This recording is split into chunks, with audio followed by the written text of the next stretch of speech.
The house at 17 Hollow Creek Drive looked ordinary. A pale blue siding, white shutters, and a garden lined with trimmed roses suggested calm. But the real story was written in silence, in the way no one ever saw Angela Cole outside without long sleeves, even in July. Or how her daughter Lily flinched at raised voices, even on the television. Martin Cole, her husband, was a man of precision. Vice president of a growing finance firm, polished shoes, always on time. His voice was like velvet soaked in wine, calm, collected, convincing. Neighbors called him charming. Police called him cooperative. Angela called him Martin only when she had to. In her mind, she referred to him as the architect, because he didn't just break things, he designed their collapse. Angela wasn't always afraid. She was once a schoolteacher with wild curls and ink on her fingertips. She used to collect antique dictionaries and paint on Saturdays. She used to have a favorite cafe and a loud laugh. But after 7 years with Martin, her laugh had disappeared, like a word erased from her own vocabulary. The first time Martin hit her, it was their 3rd month of marriage. Her fault, he said. The stew had been too salty. She had been too loud. She should have known he'd had a hard day. He had wrapped his hands around her wrists and shoved her into the wall so hard the plaster cracked behind her spine. He brought her flowers the next day. By the 3rd year, apologies turned into accusations. "You want me to hit you, don't you?" he said once, brushing her jaw with his knuckles. "You provoke me on purpose. Admit it." She didn't answer, because any answer would be the wrong one. Lily came in the 4th year. Angela had hoped motherhood would melt the ice in Martin, but it only gave him a new weapon. "If you ever leave," he whispered one night, "you'll never see her again." So Angela stayed, not because she was weak, but because fear is not the absence of strength. It's the result of it being stripped away, one thread at a time. It was Lily's bruised shoulder that changed everything. Angela hadn't seen it at first. She was bathing her when she noticed the faint, greenish mark just beneath the collarbone. "Did you fall?" she asked gently. Lily hesitated, then whispered, "Daddy was angry. I spilled on the rug." Angela went cold. Ice water cold. She didn't cry. She didn't scream. She just kissed her daughter's forehead and tucked her into bed. Then she walked to the laundry room, opened the back of the dryer panel, and removed a small black envelope. Inside was $7,200 in 20s and 50s, a forged driver's license under the name Grace Holloway, a SIM card, and a flash drive labeled insurance.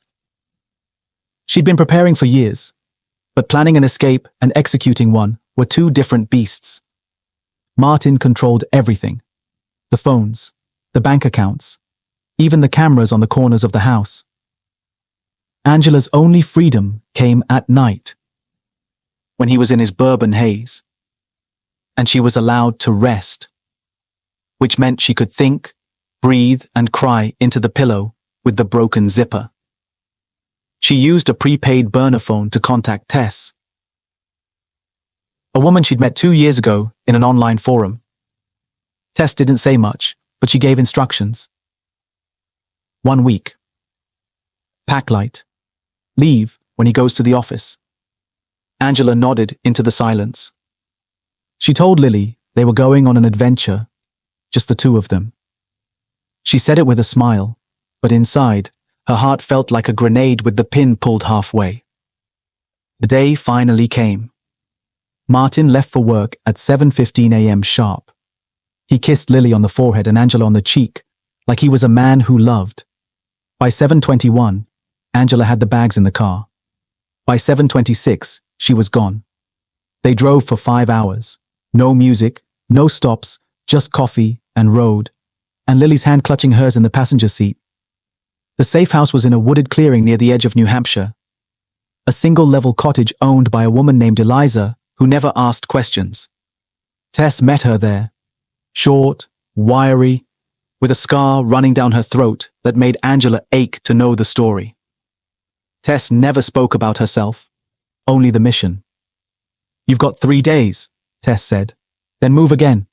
Use a different name. Always look behind you." Angela nodded. "I'll be in touch," Tess added, and disappeared like smoke. That night, Angela slept for the first time in months. Real sleep. No nightmares. No footsteps. Just the sound of wind and her daughter's soft breathing. On the second day, she cried in the shower. Not from fear, from the shock of freedom.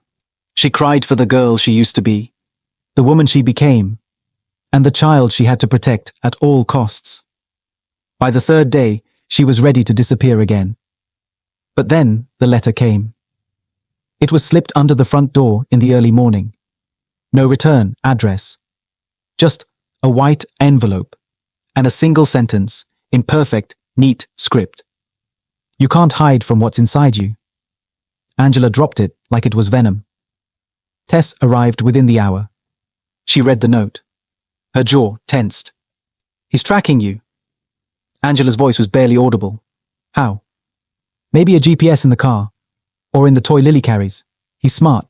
You need to be smarter." They left that night. No car, no electronics, just backpacks, train tickets, and aliases. Grace and Lila Holloway. By the fourth safe house, Angela was growing sharper, stronger. She trained with Tess, learned how to spot a tail, how to sleep with a chair against the door, how to lie without blinking. But Martin? He was always close behind. One night in a motel just outside Albany, she turned on the bathroom light and found the mirror smeared with red lipstick. "You belong to me." Angela didn't scream. She just took Lily and ran again. Then came the fire.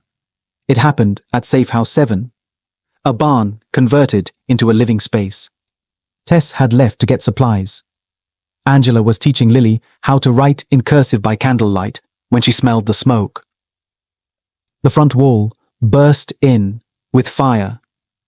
Angela grabbed Lily and sprinted out the back window, barefoot, through the snow. They hid in a drainage tunnel under the bridge for hours, shivering and soaked. When Tess found them the next morning, Angela didn't ask questions. She just said, "It's him. He's getting closer." Tess finally spoke what Angela already knew. "You can't run forever." Angela nodded. "Then I won't." That night, they made a decision.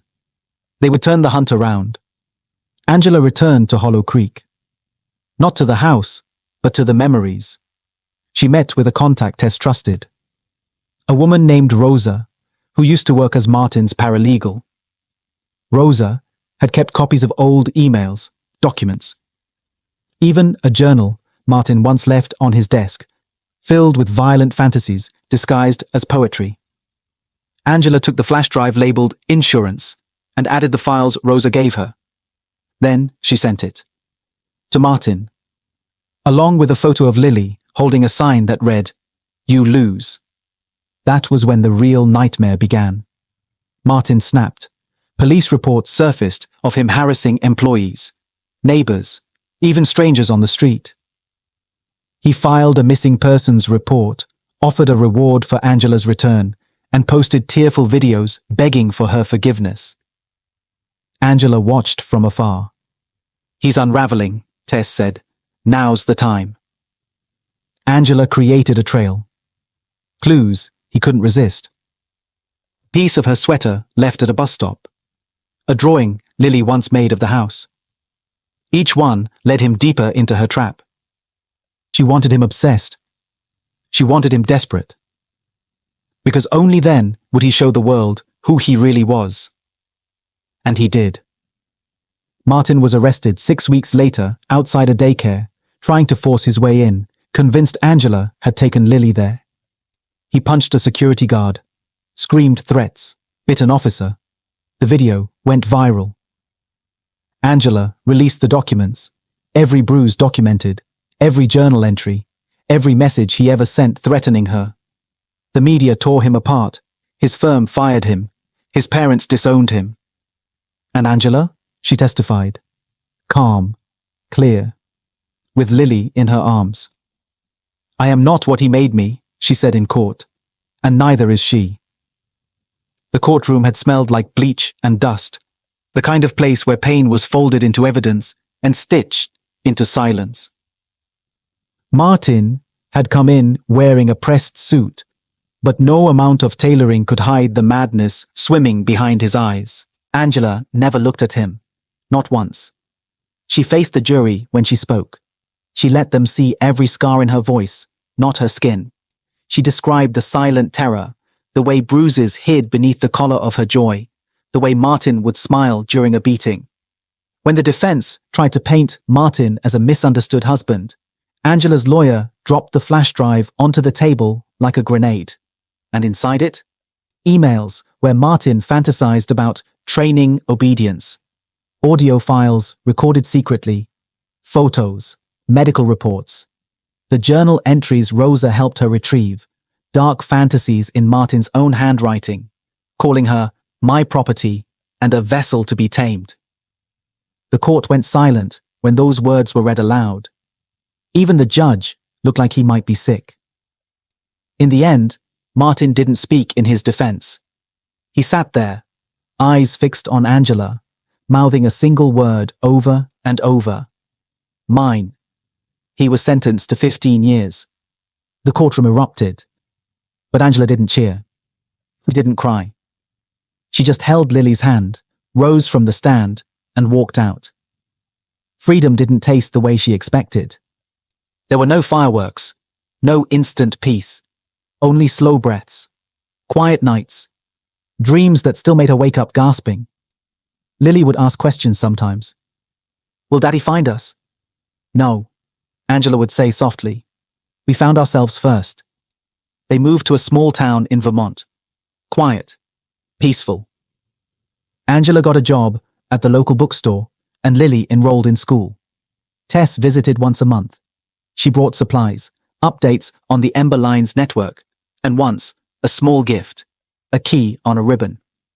What's it for? Angela asked. A house. Yours. Paid off. Safe. No records. Angela cried for an hour after Tess left. Not because of the gift, but because someone had believed in her escape enough to build her future. Then, one evening, 3 years after the trial, Angela got a call from Rosa. You need to sit down. What is it? Martin, he's out. Angela felt her lungs shrink. Early release. He got parole. On what grounds? Psych evaluation. They say he's not a threat anymore. Angela didn't answer, because she knew something the court didn't. Martin had never needed a reason to hurt, and he didn't need freedom to chase it. The nightmares returned.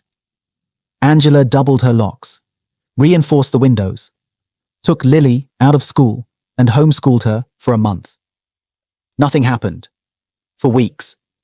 Until she got the second letter. It came in a plain envelope. No stamp. No handwriting. Just printed text on a single sheet. Tick, tick, tick. Time has always belonged to me. Inside was a photo of Lily, walking home from dance class. Angela dropped the cup she was holding. It shattered into porcelain teeth. She called Tess. He's hunting again, she whispered. I'll be there by morning, Tess replied. But morning was too far away. Angela didn't sleep that night. She watched the windows, paced, clutched the same crowbar she'd once kept hidden behind her bed frame. At 2:17 a.m., she heard a creak outside. She moved to the window. Nothing. But she felt it. A shift. Like the air had teeth. She pulled Lily into her room, locked the door, called the police, called Tess, called Rosa. Then she saw it. A single red dot dancing across the wall. Angela knew what it was. A laser sight.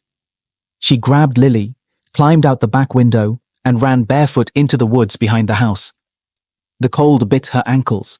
Branches slashed at her legs. But she didn't stop. Because evil never stops. The forest swallowed them whole. Angela ran until her breath cracked. Then she found the old shack Tess had shown her years ago.